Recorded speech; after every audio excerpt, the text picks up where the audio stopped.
બિનઅધિકૃત નિર્માણ અંગે વિરોધ પ્રદર્શન. સુરતના પૂણા વિસ્તારના પ્રમુખ પાર્ક સોસાયટીમાં COPની જગ્યામાં એરટેલ કંપનીના રેડિયેશન ટાવર ઊભો કરવામાં આવી રહ્યો છે. સરકારી તંત્રને સ્થાનિકો દ્વારા વારંવાર જાણ કરવા છતાં કોઈપણ પ્રકારના પગલાં લેવામાં આવી રહ્યા નથી.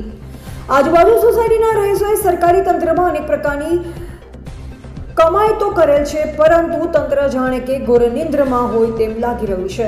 જાહેર જનતાના સ્વાસ્થ્ય સાથે ચેડા કરતા કંપની અને પ્રમુખ પાર્કના પ્રમુખ દ્વારા તંત્ર સાથે મેળાપી પણ કરી પોતાની આર્થિક પરિસ્થિતિ સુધારવા માટે જાહેર જનતાને રેડિયેશન કરાવી ભયંકર એવા કેન્સર જેવા અનેક રોગોનું આમંત્રણ આપી રહ્યા છે. ચાલો જાણીએ રહીશોએ શું કરેલ છે વિરોધ પ્રદર્શન.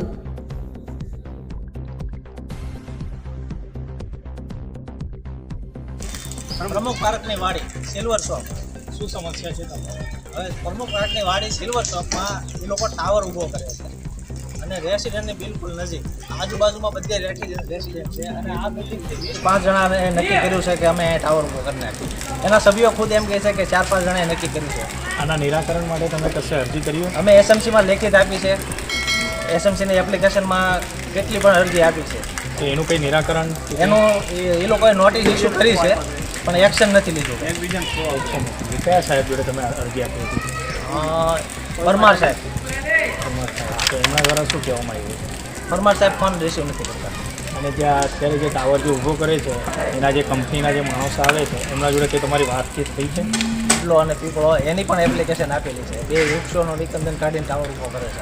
આપણે જે વૃક્ષો કાપવા આવ્યા હતા ત્યારે SMCના અધિકારીઓ આવ્યા હતા તો ત્યારે તમે એમના જોડેથી વન વિભાગની પરમિશન લીધી? કોઈ પરમિશન નહીં. એની પણ એપ્લિકેશન આપેલી છે અને એમાં action will be taken notice issue બતાવે એપ્લિકેશનમાં. હજુ સુધી કોઈ નિરાકરણ કોઈ આવ્યું? નહીં, કોઈ વસ્તુ. ઓકે, અત્યારે બધી સોસાયટીઓને તમારે વિરોધ છે. વિરોધ છે. દિવાલ અમારે દિવાલ ઉપર દિવાલ એને કરી લીધી. નો સખત વિરોધ છે. અમારી સામે ટાવર બને એ બંધ થવો જ જોઈએ.